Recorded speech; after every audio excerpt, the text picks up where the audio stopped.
Hey everyone, it's Wade Franson back with another sneak peek. It's Valentine's week this coming week, and this is episode 222 airing Tuesday night, February 17th at 8 p.m. I have, for Valentine's week, a lovely lady in the studio, Marlena Graves, who has a PhD and has done doctoral research on culture, immigration, race, and poverty. She draws on a rich mix of pastoral and academic experience and weaves storytelling into timeless wisdom with her book, The Way Up is Down. Welcome to the studio, Marlena. Thank you. It's so good to be here, Wade. Well, we've been working on getting this show recorded and prepared here for some time. And I'm really excited because today in America, we have this polarized culture of sides blaming each other. And a lot of it is over the issues that you address, but you address them in a unique way given your education and experience. Can you unpack that for us in a soundbite? I know that's just to sort of tease people into why they need to come and listen to the whole story. Well, the question's perfect because I'm writing about currently and thinking about the not just Zulu, but Southern African concept of Ubuntu, which is summarized, I am because we are. And the fact that everything is interrelated. When Martin Luther King Jr. gave his commencement speech at Oberlin College in 1965, he said something similar, and I'm pretty sure he knew of that concept. And I think, and I'm only speaking from the United States because that's my experience, including Puerto Rico, but there are a lot of people in the United States, a lot of Christians, especially white evangelical Christians, that do not understand that we're all interrelated and that my well-being is tied to yours and everyone else's. It's weird that people think, to me, it's weird that they think you have to be just like them and think like them and have the same kind of life as them for them to seek your flourishing. It doesn't make sense. And to me, it's, I would say, godless, not divine.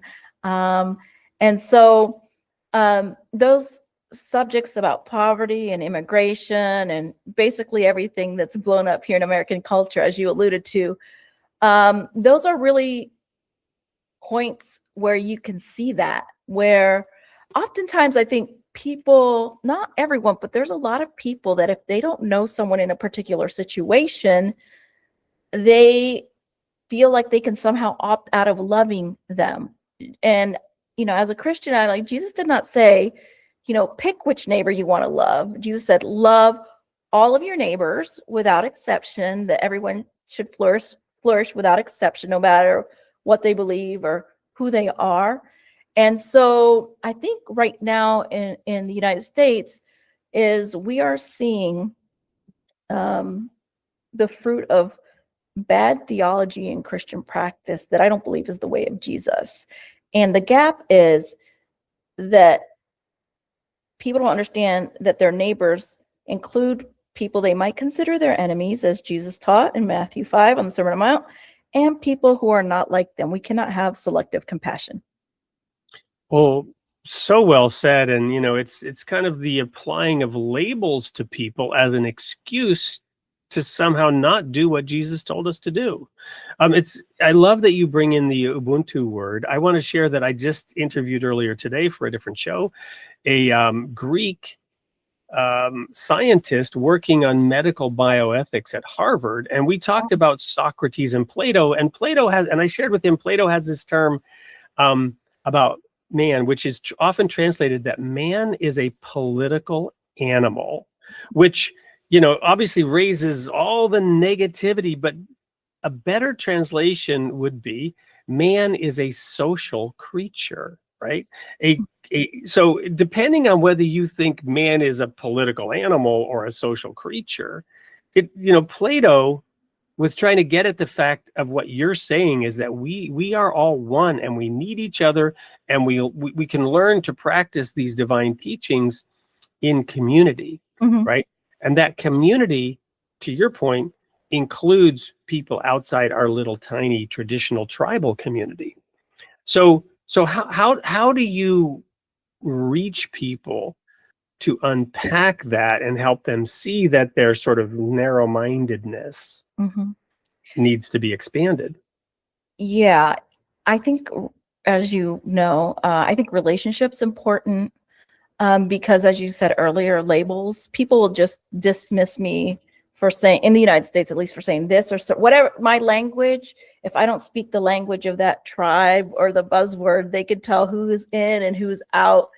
And so, there are people that, and because of algorithms on social media, that never hear what I say or read my stuff. But I continue to keep reaching out to people that are different than me. I try not to isolate myself um, in situations where I'm around people that think exactly as I do politically or religiously, as maybe people that are Christians or not Christians, because I know there's goodness in all sorts of different kinds of people.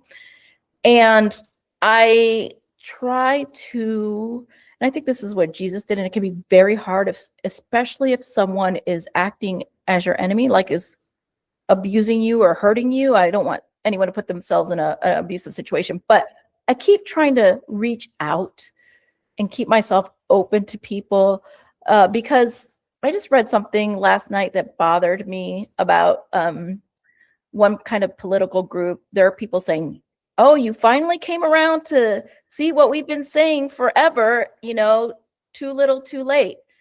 And I'm of the mentality, yes, I would have wished that someone would have came around earlier to seeing what I believe to be the truth. But I kind of think of, well, better late than never, because there's some hope. So I try to hold out hope in myself when if I have a visceral reaction to someone or their behavior because I feel like they're hurting someone else. Usually it's because they're hurting or oppressing someone else. That's when I get really upset. I'm like, I try to remember that they are a human being, and there's probably lots of goodness that I don't see. And I also remember that I wasn't where I am now. I wasn't there 20 years ago. There needs to be room for growth. And I feel like in our current, it's at least the social media culture, if you don't got it right now, then you're going to get run over by whatever side you're at. There's no room for nuance or for people going on a journey. And so I try to remind myself of that frequently so that I can keep reaching out to people. And I think the more that people can know me personally, which is hard, right? But if people can know me personally, I think they'll see that, I'm not their enemy, that I do want them to flourish too. Yeah, I mean, I love that you brought up too little, too late, because why not say, thanks for taking a step in my direction, let's talk. Mm-hmm. Mm-hmm. Yeah, I mean, that I think you have a good point of view, but I mean, I do think you have the right point of view, but I think some people are like, it's your fault that we're in this situation. You were so stupid and closed-minded. I can't forgive you, or I can't deal with you, so you deserve all the bad consequences. But to return back to Ubuntu, my well-being is tied to the well-being of those people that aren't necessarily like me. And again, I'm not saying to put ourselves in physical or emotional or spiritual danger. I'm, within bounds, but we are to keep, I don't know, for lack of a better word in politics, trying to work across the aisle or across the denomination or religion to keep seeing the humanity in people, and maybe be willing to say, there's some things that I don't understand. But I'm still going to seek your flourishing. Amen to that. So there you have a sneak peek into what we will be talking about this coming Tuesday night, 8 p.m. Central, with Marlena Graves on Created in the Image of God on February 17th. We'll see you there.